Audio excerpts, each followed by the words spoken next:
Hello friends, welcome to Starlight education. Starlight education में आप सभी का स्वागत है। आज आप जानते हैं कि हम क्या पढ़ने वाले हैं, क्या टॉपिक रहने वाला है। यदि आपने इससे पहले वाला वीडियो देखा है, कौन सा, जो अपने सिलेबस का बनाया था, पाठ्यक्रम का, कक्षा 12वीं के, वो वाला, तो आज हम पढ़ने वाले हैं कक्षा 12वीं की कृषि विज्ञान, यानी कि जो एग्रीकल्चर जो किताब है, एग्रीकल्चर जो बुक है, यानी कि जो कृषि विज्ञान, उसका अध्याय फर्स्ट यानी कि जो लेसन फर्स्ट है वो, इसका क्या नाम है, शस्य विज्ञान, मृदा एवं बीज, फर्स्ट चैप्टर का नाम है। तो चलिए हम आगे बढ़ते हैं। सबसे पहले हम एक ओवरव्यू देखते हैं, ठीक है, किसका, इस फर्स्ट चैप्टर का। जो फर्स्ट चैप्टर है एग्रोनॉमी, सीड, एग्रोनॉमी, सॉइल और सीड, जिसका हम एक ओवरव्यू देखते हैं कि हम इसके बारे में क्या क्या पढ़ने वाले हैं, क्या क्या टॉपिक रहने वाले हैं हमारे। तो सबसे पहले सस्य विज्ञान की परिभाषा देखेंगे, महत्व देखेंगे एवं क्षेत्र देखेंगे। इस वाले टॉपिक को हम इस वीडियो में कंप्लीट करेंगे, जो हमारा पार्ट फर्स्ट है ये, ठीक है। तो उसके बाद में मृदा उर्वरता एवं उत्पादकता के बारे में पढ़ेंगे। फिर हम पढ़ेंगे मृदा क्षरण एवं संरक्षण, और फिर हम पढ़ेंगे बीज के बारे में। बीज में हो गई बीज की परिभाषा, बीज के प्रकार, उत्तम बीज के गुण, बीज का उत्पादन, ठीक है, और बीज की सुसप्तावस्था, ये सारी हम चीज़ें, यानी ये हमने एक ओवरव्यू देखा जो कि हम फर्स्ट चैप्टर में कंप्लीट करेंगे, जिसमें से ये वाला टॉपिक आज हम निपटाएंगे, पूरा करेंगे इस वीडियो में। तो सस्य विज्ञान, सस्य विज्ञान मैंने आपको बताया था एग्रीकल्चर, एग्रीकल्चर की मुख्य कौन कौन सी शाखाएं हैं, 3 बताइए आप, याद है आपको? चलिए मैं बताता हूँ। एक तो हो गई एग्रोनॉमी, सेकंड हॉर्टिकल्चर और थर्ड एनिमल हस्बेंड्री। इन तीनों ही मुख्य शाखाओं में से हम कौन सी पढ़ रहे हैं अभी, ये वाली, कौन सी, एग्रोनॉमी, सस्य विज्ञान। आगे बात समझ। तो सस्य विज्ञान की सबसे पहले हम परिभाषा देखेंगे, यानी कि क्या परिभाषा है। तो विज्ञान की वह शाखा जिसमें फसल उत्पादन, मृदा प्रबंधन के सिद्धांतों का अध्ययन किया जाता है, उसे सस्य विज्ञान कहते हैं या कहलाती है। बताता हूँ, यानी कि विज्ञान कहो या कृषि विज्ञान कहो, कृषि विज्ञान की एक ऐसी शाखा, यानी कि एक ऐसी ब्रांच जिसमें हम फसल उत्पादन एवं मृदा प्रबंधन के सिद्धांतों का तथा क्रियाओं का अध्ययन करते हैं, उसे ही सस्य विज्ञान कहते हैं, ठीक है। यानी कि फसल का उत्पादन, फसल में जो हम फसल बोते हैं उसका उत्पादन कैसे अधिक से अधिक हो सके, कैसे हमें मुनाफा हो, उससे फसल को मैनेज कैसे करना है, फसल का मैनेजमेंट, यानी कि जो फसलें हैं हमारी, उनको कितने सिंचाई देनी है, कितना खाद देना है, कितना उर्वरक देना है, ये सारी जो चीज़ें हैं वो हम एग्रोनॉमी में पढ़ते हैं, ठीक है। फसल उत्पादन कैसे करना है, आगे बात समझ में। फसल उत्पादन के जितने भी सिद्धांत हैं, जितनी भी क्रियाएं हैं, इनका क्रियाओं का अध्ययन करते हैं हम। और मृदा प्रबंधन, यानी कि हम जो मृदा का मतलब होता है सोइल, समझ रहे हो आप, सोइल यानी कि मिट्टी। तो सोइल का हमें मैनेजमेंट कैसे करना है, हम कैसे किस प्रकार से मैनेजमेंट करें तो हमें अधिक उपज मिल सके, अच्छे हमारी जो फसल है वो हमें फसल मिल सके, अच्छी पैदावार हो सके फसल की, तो उसके लिए मृदा प्रबंधन भी आवश्यक है। तो हम सस्य विज्ञान में क्या पढ़ते हैं, एक तो फसल उत्पादन और दूसरा मृदा प्रबंधन। यदि आपको एग्जाम में 1 नंबर की डेफिनेशन पूछ ले कि सस्य विज्ञान की परिभाषा बताइए, तो आप क्या कहोगे? विज्ञान की एक ऐसी शाखा जिसमें फसल उत्पादन, मृदा प्रबंधन के सिद्धांतों तथा क्रियाओं का अध्ययन करते हैं, उसे ही सस्य विज्ञान कहते हैं। अब आगे हम बढ़ते हैं। तो सस्य विज्ञान शब्द की उत्पत्ति ग्रीक भाषा के शब्द एग्रोनोमस से हुई है। आगे बात समझ में, यानी कि जो सस्य विज्ञान है, इसकी उत्पत्ति किससे हुई है? एक ग्रीक भाषा का शब्द है एग्रोनोमस, उससे इसकी उत्पत्ति हुई है, एग्रोनॉमी की या सस्य विज्ञान की, ठीक है। एग्रोनॉमी को हिंदी में सस्य विज्ञान ही कहा जाता है। तो एग्रोनोमस से ही उत्पत्ति हुई है एग्रोनॉमी की। एग्जाम में पूछा जा सकता है कि ये कौन सी भाषा का शब्द था, तो ये है ग्रीक, ठीक है। मोस्ट इम्पोर्टेंट, 1 नंबर में पूछा जा सकता है। अब हम देखते हैं कि जो एग्रोनोमस शब्द है वो कितने शब्दों से मिलकर बना है, तो ये 2 शब्दों से मिलकर बना है। कौन कौन से? एग्रोज और दूसरा नोमोस। एग्रोज का मतलब होता है भूमि और नोमोस का मतलब होता है प्रबंधन, यानी कि यदि हम बात करें एग्रोनॉमस शब्द का अर्थ, तो भूमि प्रबंधन सीधा इसका मीनिंग निकलता है, यानी कि फील्ड मैनेजमेंट। क्या हो गया? Field management. खेत का कैसे मैनेजमेंट करें, खेत में क्या क्या आ गया, एक तो मृदा आ गई और दूसरी खेत में क्या होती है, फसल। तो इन दोनों का हम मैनेजमेंट कैसे करें, सीधा सा मीनिंग निकल रहा है। ठीक है, एग्रोनॉमस का यानी कि भूमि का प्रबंधन। आगे बढ़ते हैं। अब हम देखते हैं महत्व व कार्य क्षेत्र, यानी कि जो एग्रोनॉमी है, शस्य विज्ञान, उसका क्या महत्व है और किस किस क्षेत्र में है। ठीक है, कृषि, उद्योग, व्यवसाय। ठीक है, तो इनमें ये हो गए क्षेत्र। और अब हम देखते हैं महत्व, दोनों को डिटेल में पढ़ते हैं। चलिए, महत्व व कार्य क्षेत्र, इंपॉर्टेंस एंड स्कोप। सबसे पहले इंपॉर्टेंस, तो शस्य विज्ञान को कला, विज्ञान, व्यवसाय के रूप में जाना जाता है। शस्य विज्ञान को किस किस रूप में जाना जा सकता है, किस रूप में जाना जाता है, एक नंबर में क्वेश्चन आ सकता है। किस किस रूप में, कला, विज्ञान एवं व्यवसाय। ठीक है, कृषि संपूर्ण जनसंख्या के जीवन का आधार है। भारतवर्ष में जनसंख्या का एक बड़ा भाग सीधे सीधे कृषि व्यवसाय से जुड़ा है, जिसमें फसलों उत्पादन प्रमुख है। कृषि विज्ञान में शस्य विज्ञान का सबसे अधिक महत्वपूर्ण स्थान है। आप जानते हो कि जो जनसंख्या है अपने भारत की, जो संपूर्ण जनसंख्या है, अधिकतम जो जनसंख्या है वो किस पर निर्भर है, कृषि पर। और जो कृषि है वो संपूर्ण जनसंख्या के जीवन का आधार है। कृषि नहीं होगी तो किसी का जीवन, कोई मनुष्य, प्राणी वगैरह जीवित रह सकता है? नहीं। तो ये क्या है, जीवन का आधार है कृषि। कृषि जो है वो जीवन का आधार है संपूर्ण जनसंख्या की। भारत में ही नहीं, पूरे विश्व में जितनी भी जनसंख्या है उसके जीवन का आधार है कृषि। ठीक है, आगे बढ़ते हैं। भारतवर्ष में जनसंख्या का एक बड़ा भाग सीधे सीधे कृषि व्यवसाय से जुड़ा है। आप जानते हैं कि भारत में जो अधिकतम लोग हैं, अधिकतम जो जनसंख्या है भारत की, वो किस पर निर्भर है, कृषि व्यवसाय पर। यानी कि जो भी कृषि से संबंधित व्यापार हैं उन पर ज़्यादा निर्भर है। तो उसमें से फसलों उत्पादन प्रमुख है, यानी कि हम कृषि करते हैं, कृषि में जो फसलों उत्पादन है वो प्रमुख है। फसल का उत्पादन करना, फसल का, यदि हम फसलों का उत्पादन नहीं करेंगे तो ना तो पशु जीवित रह सकते हैं, ना मनुष्य जीवित रह सकते हैं। तो आप समझ गए कि फसलों उत्पादन जो है वो कितना आवश्यक है, कितना महत्वपूर्ण है। तो फसलों उत्पादन का अध्ययन हम किस में करते हैं, फसलों उत्पादन का अध्ययन हम करते हैं एग्रोनॉमी, यानी कि शस्य विज्ञान। यदि हमें फसलों उत्पादन का हमें नॉलेज नहीं होगा, अच्छी तरीके से फसल का उत्पादन कैसे करें, किसमें सिंचाई कब करनी है, कितनी मात्रा में करनी है, किसको कितना खाद देना है, उर्वरक देना है, ये जितनी भी सारी चीज़ें हैं, खरपतवार नियंत्रण वगैरह, इनका यदि हम अध्ययन नहीं करेंगे तो क्या होगा, आप जानते हो। तो आप समझ गए कि जो फसलों उत्पादन है वो प्रमुख है। तो फसलों उत्पादन प्रमुख है तो हमें क्या पढ़ना पड़ेगा, एग्रोनॉमी। अगली बात समझ में। तो कृषि विषय में शस्य विज्ञान का सबसे अधिक महत्वपूर्ण है। शस्य विज्ञान का क्यों महत्वपूर्ण है, क्योंकि हमें फसलों उत्पादन जो है वो प्रमुख है। तो फसलों उत्पादन में हम क्या क्या पढ़ेंगे, फसल का मैनेजमेंट हो गया, फसल को कितना पानी देना है, कितनी सिंचाई करनी है, खाद उर्वरक जितने भी जो हैं वो हम क्या किस में पढ़ते हैं, शस्य विज्ञान में। तो शस्य विज्ञान का एक ये महत्वपूर्ण हो गया। ठीक है, शस्य विज्ञान में जल, वायु, भूमि एवं पौधे के वातावरण को प्रभावित करने वाले सभी कारकों का अध्ययन करते हैं। यानी कि शस्य विज्ञान में हम जो जल, वायु, भूमि, पौधे के वातावरण, नहीं आई बात समझ में? मैं आपको बताता हूँ।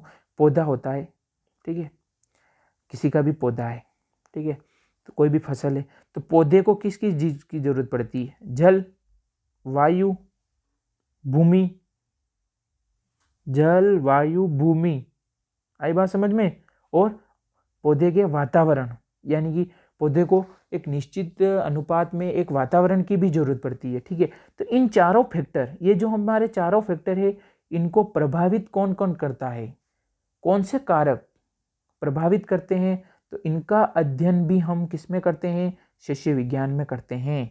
यानी कि इन कारकों को कैसे कंट्रोल किया जाए, इन ये जो कारक हैं जो प्रभावित कर रहे हैं इन जल, वायु, भूमि और पौधे के वातावरण को, तो इनको कैसे रोका जाए, इनको कैसे मैनेज किया जा सके, वो सारा अध्ययन हम सस्य विज्ञान में ही करते हैं। ठीक है, तो आप एक इम्पोर्टेंट पॉइंट नोट कर लीजिए कि सस्य विज्ञान में जल, वायु, भूमि एवं पौधे के वातावरण को प्रभावित करने वाले सभी कारकों का अध्ययन करते हैं। वो कैसे करते हैं, क्या करते हैं, बहुत ही डिटेल में पढ़ने वाले हैं आगे के जो भी चैप्टर हैं उनमें।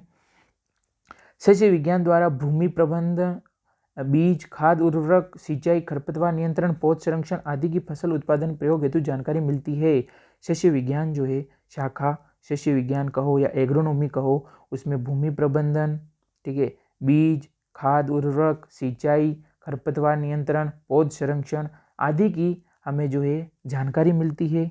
ठीक है, तो फसल उत्पादन यानी कि फसल का उत्पादन हमें अच्छा करना है, बढ़ाना है, तो भूमि अच्छी होनी चाहिए, तो भूमि का हमें प्रबंधन करना पड़ेगा। बीज जो है वो अच्छे बीज लेने हैं, प्रमाणित बीज लेने हैं, और कितनी मात्रा में खाद देना है, उर्वरक देना है, किस समय देना है, कब नहीं देना है, कितनी सिंचाई करनी है, खरपतवार नियंत्रण के में जो विधियां हैं वो कौन कौन सी विधियां कब अपनानी है, कब नहीं अपनानी है, और पौधों को संरक्षण यानी पौध संरक्षण यानी कि पौधों को कैसे प्रोटेक्ट करना है, वो सारी चीज़ें हम किस में पढ़ते हैं, सस्य विज्ञान में पढ़ते हैं। तो ये भी एक महत्वपूर्ण पॉइंट है।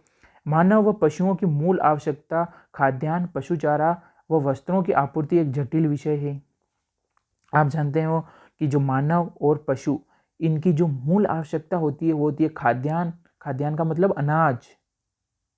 ठीक है, क्या क्या होती है, अनाज, पशु चारा और वस्त्र।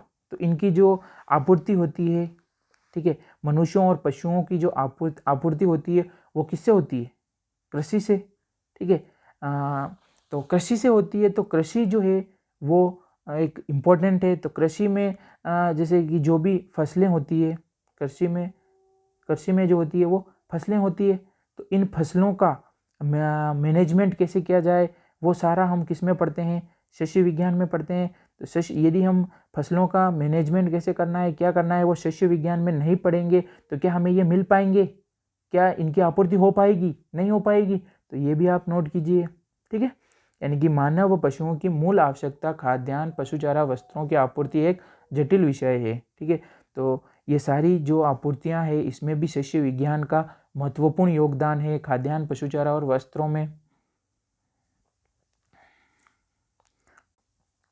60 के दशक हरित क्रांति के सूत्रपात के बाद नई किस्मों तथा नवीन सिंचाई, उर्वरक व पौध संरक्षण प्रबंधन का युग प्रारंभ हुआ।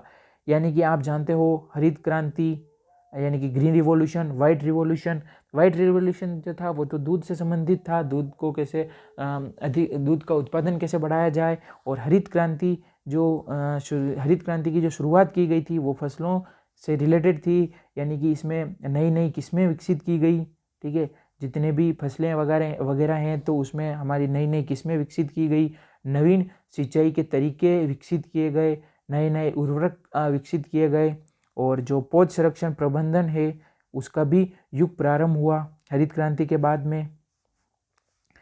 और आप जानते हो कि अच्छी अगर सिंचाई हम करेंगे पौधों में, इसका यदि मैनेजमेंट अच्छा होगा सिंचाई का, तो हमारी जो फसलें हैं वो अच्छी तरीके से जो है वो चलेगी और इससे हमें उत्पादन अधिक मिलेगा।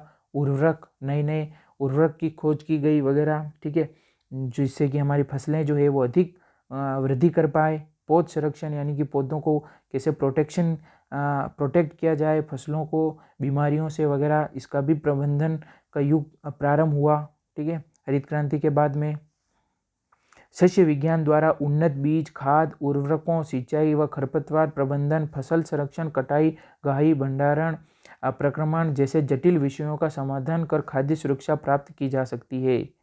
खाद्य सुरक्षा यानी कि जो अनाज की सुरक्षा है वो कैसे प्राप्त की जा सकती है।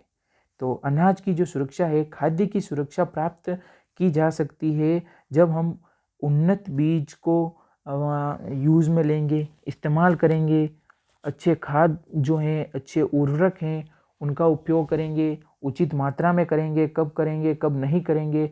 यदि हमको इन सभी चीज़ों की यदि हमें जानकारी होगी तो हम खाद्य सुरक्षा को जो है वो प्राप्त कर सकते हैं या खाद्य सुरक्षा प्राप्त की जा सकती है। ठीक है, तो ये सारी चीज़ें हमें कहाँ मिलेगी, कौन सी शाखा में मिलेगी, तो ये सारी चीज़ें मिलेगी हमें शस्य विज्ञान में। आगे बात समझ में। उन्नत बीज, खाद, उर्वरकों, सिंचाई, खरपतवार प्रबंधन, फसल संरक्षण, कटाई, गहाई, भंडारण, प्रक्रमण जैसे ये जटिल विषय हैं, इनका समाधान या यदि हम कर लें तो हमें खाद्य सुरक्षा प्राप्त हो सकती है या हम खाद्य सुरक्षा प्राप्त की जा सकती है। तो जब शस्य विज्ञान पर हमें ज़्यादा ध्यान देंगे, ज़्यादा यदि हमें ज्ञान होगा, तो ये जितने भी जटिल जो विषय हैं इनका समाधान हो सकेगा और हमें खाद्य सुरक्षा प्राप्त हो सकती है। साथ ही कृषि के माध्यम से उद्योगों को कच्चे माल की आपूर्ति सुनिश्चितता के साथ रोजगार के अवसर को बढ़ाया जा सकता है। आप जानते हो कि जो कृषि है, कृषि जो है, कृषि से काफ़ी उद्योग चल रहे हैं क्योंकि उनको कच्चा माल मिलता है, कच्चे माल की आपूर्ति होती है। ठीक है, आप जानते हो कि जो उद्योग हैं, अधिकतर उद्योग किससे चल रहे हैं, कृषि से। कृषि से क्यों? क्योंकि उनको कच्चा माल मिल रहा है। और साथ ही जितने भी उद्योग चल रहे हैं कृषि से, तो इसमें एक अच्छी बात है कि लोगों को रोजगार के अवसर भी मिल रहे हैं। ठीक है, ये भी एक अच्छी बात है कि उद्योगों में लोगों को रोजगार के भी अवसर मिल रहे हैं। और कच्चे माल की ज़रूरत होती है तो कृषि में भी कृषि की ज़रूरत पड़ती है, यानी कि कृषि में लोग अच्छी अच्छी फसलें बोएंगे वगैरह, तो अच्छी अच्छी फसलों की जो है डिमांड होगी कहाँ पे, उद्योगों में, कच्चे माल के रूप में। तो वहाँ पे लोग ज़्यादा काम करेंगे, तो वहाँ पे भी लोगों के जो है वो रोजगार के अवसर बढ़ रहे हैं। ये संभव कब हो सकता है? अच्छी फसल का प्रोडक्शन होना, फसलोत्पादन जो है उसमें तेज़ी आना वगैरह, जब हम शस्य विज्ञान पर ध्यान देंगे, यानी कि शस्य विज्ञान का जब हमें ज्ञान होगा, सीधी सी बात है, यदि हमें शस्य विज्ञान का नॉलेज होगा, ये ज्ञान होगा, तो हम अच्छी कृषि का कार्य कर सकते हैं, अच्छी हम एक खेती कर सकते हैं जिसमें हम अच्छी फसलों को बोएंगे, फसलों को कैसे मैनेज करना है, इस सारी चीज़ की हमें नॉलेज, हमें जितना भी ज्ञान है वो किससे मिलता है? शस्य विज्ञान से। तो आप समझ सकते हैं शस्य विज्ञान का कितना महत्वपूर्ण योगदान है। ये जो अच्छी फसलें होगी वो कहाँ जाएगी? उद्योगों में जाएगी। उद्योगों में जाएगी तो वहाँ रोजगार के अवसर भी बढ़ेंगे। राइट, अब हम देखते हैं शस्य विज्ञान की आवश्यकता किस किस क्षेत्र में है। जो आवश्यकता है, इम्पोर्टेंस है, वो कौन कौन से क्षेत्र में है? तो कृषि उत्पादन में, नियोजन में, व्यवसाय में, उद्योग में।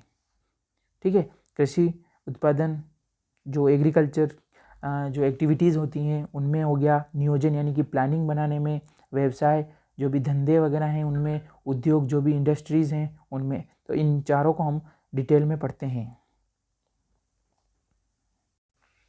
तो सबसे पहले हम देखते हैं कृषि उत्पादन में। कृषि उत्पादन में फसलों उत्पादन कृषि का सबसे महत्वपूर्ण अंग है।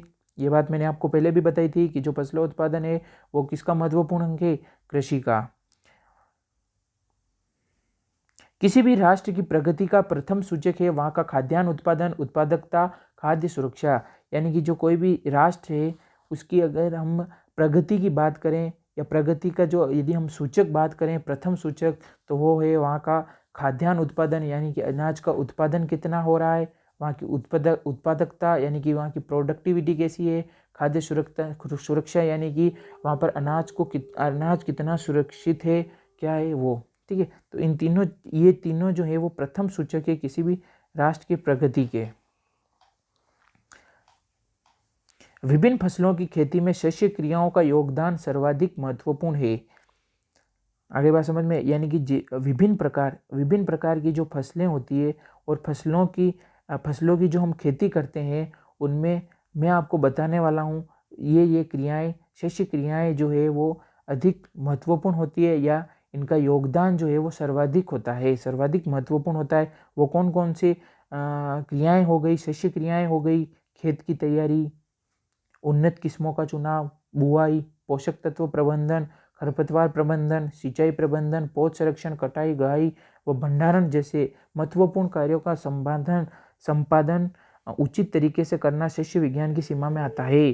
शस्य विज्ञान में हम क्या पढ़ते हैं? आप जानते हैं खेत की कैसे तैयारी की जाती है, उन्नत किस्मों का चुनाव कैसे करना है, बुआई कैसे करनी है, कौन कौन पोषक तत्वों का प्रबंधन कैसे करना है, खरपतवार प्रबंधन कैसे करना है, सिंचाई का प्रबंधन कैसे करना है, पौध संरक्षण, कटाई कैसे करनी है, गहाई कैसे करनी है, भंडारण वगैरह जितने भी ये पॉइंट है, ये जितनी भी शस्य क्रियाएं हैं वो किस में पढ़ते हैं, हम शस्य विज्ञान में पढ़ते हैं, यानी कि एग्रोनॉमी में पढ़ते हैं। ये सारी जो क्रियाएं हैं वो किस में आती है, शस्य विज्ञान की सीमा में आती है।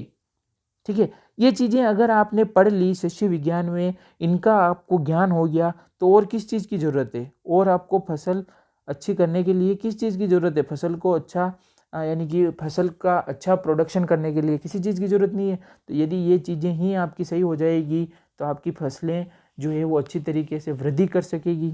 ठीक है, तो ये सारी क्रियाएं हो गई इम्पोर्टेंट। अविकसित देशों में किसान फसल जीवन निर्वाह के लिए उगाते हैं। वे अपने दैनिक जीवन की आवश्यकताओं की पूर्ति हेतु या भोजन के लिए अन्न प्राप्त करने के लिए खेती करते हैं।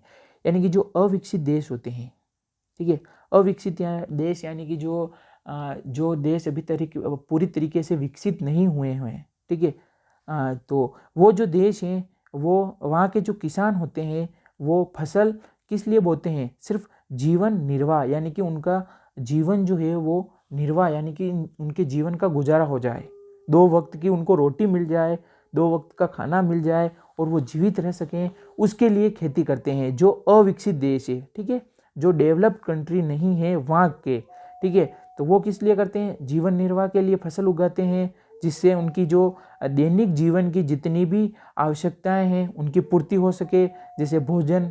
ठीक है, तो इसलिए खेती करते हैं। बल्कि जो विकासशील देश हैं यानी कि जो डेवलप कंट्री है, कौन सी, जो डेवलप कंट्री है, डेवलप्ड कंट्री है, उसमें जो किसान होते हैं वो अधिकतम मुनाफे के उद्देश्य से खेती करते हैं। ठीक है, कुछ किसान जीवन निर्वाह के लिए फसल उत्पादन करते हैं, कुछ तो करते हैं, सारे मुनाफे के लिए नहीं करते हैं। कुछ जो किसान होते हैं वो जीवन निर्वाह के लिए करते हैं, लेकिन जो अधिकतम किसान होते हैं विकासशील देशों में वो अधिक मुनाफे के लिए करते हैं खेती। ठीक है, तो अब हम देखते हैं सेकंड पॉइंट, नियोजन में यानी कि प्लानिंग बनाने में क्या महत्व है। हमारे राष्ट्र में वर्तमान में अनेक कृषि विश्वविद्यालय कृषि शोध, कृषि शिक्षक, कृषि शोध व कृषि प्रसार में रत हैं। यानी कि हमारे भारत में आप जानते हैं कि जो अनेक कृषि विश्वविद्यालय हैं वो कृषि की शिक्षा, कृषि शोध व कृषि प्रसार में रत हैं, कार्य कर रहे हैं। यहाँ से जिस मानव संसाधन को विकसित किया जा रहा है, यहाँ से जिन मनुष्यों को विकसित किया जा रहा है उन्हें अनेक प्रकार के रोजगार के अवसर प्राप्त होते हैं। आगे बात समझ में, यानी कि ये जितने भी कृषि विश्वविद्यालय हैं वो मानव संसाधन को विकसित कर रहे हैं और यहाँ से अनेक प्रकार के रोजगार के अवसर प्राप्त होते हैं। और ये रोजगार के अवसर जो हैं वो कहाँ कहाँ प्राप्त होते हैं, कृषि में शिक्षण, अनुसंधान या प्रसार कार्य हेतु, बैंक में कृषि सलाहकार और कृषि अधिकारी हेतु। ये सारी चीज़ें यदि कृषि अधिकारी बन गए, बैंक में कृषि सलाहकार बन गए, तो इसमें जो है उनको प्लानिंग करनी पड़ेगी। ठीक है, हर चीज़ की कृषि अधिकारी को प्लानिंग करनी पड़ेगी कि किसानों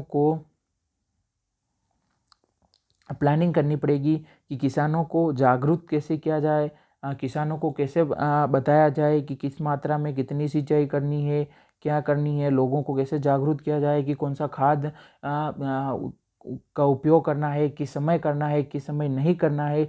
ये सारी चीज़ें जो भी उनको बताएंगे तो जितने भी रिसर्च सेंटर हैं, जितने भी अनुसंधान यानी कि जितने भी रिसर्च सेंटर है, इन सभी को जो है किसका ज्ञान, किसका नॉलेज होना चाहिए, इन सभी को शस्य विज्ञान का यदि ज्ञान होगा, नॉलेज होगा, तभी ये किसानों के लिए प्लानिंग कर सकेंगे अच्छी तरीके से। ठीक है, तो जैसे जो बैंक में जो कृषि सलाहकार होते हैं वो किसानों को जो है वो केसीसी देते हैं, तो इनको भी प्लानिंग करनी पड़ेगी कि कैसे किसानों को केसीसी देके कैसे लोग जो हैं वो फसल का उत्पादन जो है वो अधिक बढ़ा सकें वगैरह। ठीक है, तो इनको भी प्लानिंग करनी पड़ेगी, तो इनको भी जो है वो शस्य विज्ञान का ज्ञान होना चाहिए। जैसे कि उर्वरक कंपनियों में जैसे इफ्को, क्रफ्को आदि में शस्य विज्ञान हेतु यानी कि जो उर्वरक कंपनियां होती है इफ्को, क्रफ्को, इनको भी प्लानिंग करनी पड़ती है, तो इनको भी जो है वो शस्य विज्ञान का ज्ञान होना चाहिए, तभी ये आगे की प्लानिंग कर सकते हैं। ठीक है, शस्य विज्ञान के बिना नहीं हो सकता। निंदानाशी रसायन बनाने वाली कंपनियों में, यानी कि जो निंदानाशी रसायन बनाती है उनको उन कंपनियों को भी शस्य विज्ञान का जो है वो ज्ञान होना चाहिए। पौध वृद्धि हेतु हार्मोन्स, ऑक्सीजन या कृषि में काम आने वाले पदार्थ रसायन बनाने वाली कंपनियों में, यानी कि जो भी पौध वृद्धि के लिए हार्मोन्स बना रहे हैं, ऑक्सीजन बना रहे हैं, कृषि में काम आने वाले पदार्थ बना रहे हैं, रसायन बना रहे हैं, उन कंपनियों को भी या कंपनियों में जो है वो शस्य विज्ञान का लोगों को वगैरह ज्ञान होना चाहिए। ठीक है, यानी कि इनको प्लानिंग बनानी चाहिए। तो ये प्लानिंग कब बना सकते हैं? तो ये बना सकते हैं शस्य विज्ञान के ज्ञान के बाद। ठीक है, तो अब तीसरा पॉइंट देखते हैं, व्यवसाय, यानी कि कृषि से जुड़े कुछ व्यवसाय जहाँ शस्य विज्ञान अहम योगदान देता है, निम्नानुसार है। तो कृषि में अब पहले तो हमने कृषि में देखा, फिर नियोजन में देखा, अब हम देखते हैं व्यवसाय में कैसे तो शस्य विज्ञान का योगदान है। तो एग्रोज इंडस्ट्री हो गई, खाद, बीज व कृषि दवाओं, यंत्रों आदि का व्यापार में, ठीक है, कृषि पैदावार का लेन देन का व्यापार, ये मोस्ट इम्पोर्टेंट पॉइंट है तीनों। ठीक है, तो अब हमारा चौथा पॉइंट आता है उद्योग में। तो अब हम वीडियो काफ़ी लंबा हो चुका है, थोड़ा जल्दी करेंगे। भारत की अर्थव्यवस्था के 3 स्तंभ है, कृषि, व्यापार व उद्योग। आप जानते हैं कि 3 जो है अर्थव्यवस्था के स्तंभ है, कृषि हो गई, व्यवसाय व उद्योग। ठीक है ना, तो ऐसे कई उद्योग हैं जिसमें कच्चे माल की आपूर्ति कृषि उत्पादन से ही संभव है। आप जानते हैं कि ऐसे बहुत से उद्योग हैं जिनकी जो कच्चे माल की आपूर्ति होती है वो किससे होती है? कृषि उत्पादन से ही संभव है। ऐसे कुछ उद्योग निम्नानुसार है, जैसे विभिन्न उद्योगों के लिए कच्चे माल की आपूर्ति हेतु फसलें उगाकर, यानी कि जो चारे की फसलें हैं, चारे की फसलें यदि अच्छी होगी तो चारे की फसलें अगर ये अधिक अच्छी होगी तो ये चारा जो है वो पशु खाएंगे, और पशु जो है वो दूध देंगे, तो दूध से जितने भी डेयरी के उद्योग हैं वो अच्छी तरीके से चल सकेंगे। और जो गन्ना, चुकंदर की फसलें यदि हमें अच्छी मिलेगी, अच्छा इनका प्रोडक्शन होगा, तो इससे गुड़ शक्कर के उद्योग जो हैं वो अच्छे से चलेंगे। और जो कपास की फसलें हैं वो अगर अच्छी होगी तो वस्त्र के जो उद्योग हैं वो अच्छे चलेंगे। ये कब चलेंगे, ये फसलें कब अच्छी हो सकती है? जब हमें शस्य विज्ञान का ज्ञान होगा। किसका बात ही हम शस्य विज्ञान की कर रहे हैं, शस्य विज्ञान के क्षेत्र। तो यदि हमें ये फसलें अच्छी करनी, इन फसलों की पैदावार अच्छी लेनी है और इन उद्योगों को अच्छे से चलाना है, तो ये सब किसके द्वारा हो सकता है? शस्य विज्ञान के। क्यों? क्योंकि एक शस्य विज्ञान ही ऐसी शाखा है जिसमें हम फसल के प्रबंधन के बारे में पढ़ते हैं। आगे बात समझ में? अब कुछ आपको समझ में आ रहा होगा, यानी क्यों? क्योंकि इसी में हम शस्य विज्ञान में ही फसल के प्रबंधन का अध्ययन करते हैं। कितनी सिंचाई करनी है, कितना खाद देना है, कितना उर्वरक देना है, कितने पोषक तत्व की ज़रूरत है, कौन से पोषक तत्व की ज़रूरत नहीं है, ये सारा प्रबंधन जो है हम शस्य विज्ञान में ही पढ़ते हैं। तो शस्य विज्ञान को पढ़ेंगे तो इन फसलों का जो हम फसलों की जो प्रोडक्टिविटी है, जो उत्पादन है वो अच्छा होगा, तभी ये उद्योग अच्छे चल सकेंगे। और ये उद्योग अच्छे चलेंगे तो कितनों को रोजगार मिलेगा, आप समझ लीजिए। ठीक है, तो आप समझ रहे होंगे कि शस्य विज्ञान का कितना महत्वपूर्ण योगदान है। और यदि हम आगे बात करें कि जो बीड़ी सिगरेट के उद्योग हैं, तो तंबाकू की फसल यदि अच्छी होगी तो ये उद्योग अच्छे चलेंगे, और ये उद्योग अच्छे चलेंगे तो लोगों को रोजगार अच्छा मिलेगा। ये फसलें कब संभव है अच्छी होना? जब हमें शस्य विज्ञान का ज्ञान होगा। आगे बात समझ में? अब आगे बात करते हैं औषधीय पौधे। अब जो औषधीय पौधे हैं वो दवा उद्योग, जो जितने भी दवा के उद्योग हैं उनके लिए आवश्यक है। अब औषधीय पौधे कब अच्छे होंगे? जब हमें शस्य विज्ञान का ज्ञान होगा। ये शस्य विज्ञान का ज्ञान कब होगा? जब हमने इसका पढ़ाई की होगी। क्या की होगी? इसमें सिंचाई के बारे में, पोषक तत्वों के बारे में, खाद के बारे में, उर्वरक के बारे में, कितना कब देना है, क्या नहीं देना है, ये मैं आपको कब से समझा रहा हूँ। अब देखते हैं मसाला उद्योग के लिए, जैसे जीरा, धनिया, हल्दी, मिर्च, अजवाइन आदि की जो फसलें हैं, यदि ये फसलें अच्छी होगी, इनकी उपज अच्छी होगी, इनकी क्वालिटी अच्छी होगी, तो मसाला के जो उद्योग हैं वो ज़्यादा से ज़्यादा चलेंगे। और उद्योग ज़्यादा चलेंगे तो यहाँ पे लोगों के अब जो रोजगार के अवसर है वो भी बढ़ेंगे।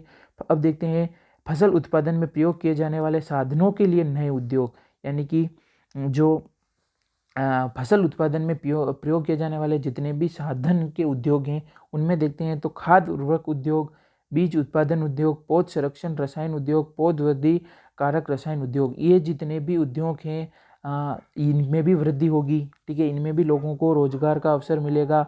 जब फसलें हमारी अच्छी होगी, ये फसलें अच्छी कब होगी, जब हमें कृषि विज्ञान का ज्ञान होगा। और 3 रह गई है, 3 उद्योग रह गए हैं, निंदानाशी रसायन उद्योग, सिंचाई के साधनों, यंत्र निर्माण उद्योग, कृषि में प्रयोग होने वाले यंत्र औजार आदि के उद्योग। ठीक है, तो आज के लिए बस इतना ही। Thanks for watching. और यदि आपने स्टारलाइट एजुकेशन चैनल को सब्सक्राइब नहीं किया है तो चैनल को सब्सक्राइब कीजिए, और आगे का जो सेकंड पार्ट है वो बहुत जल्दी आपके सामने होगा।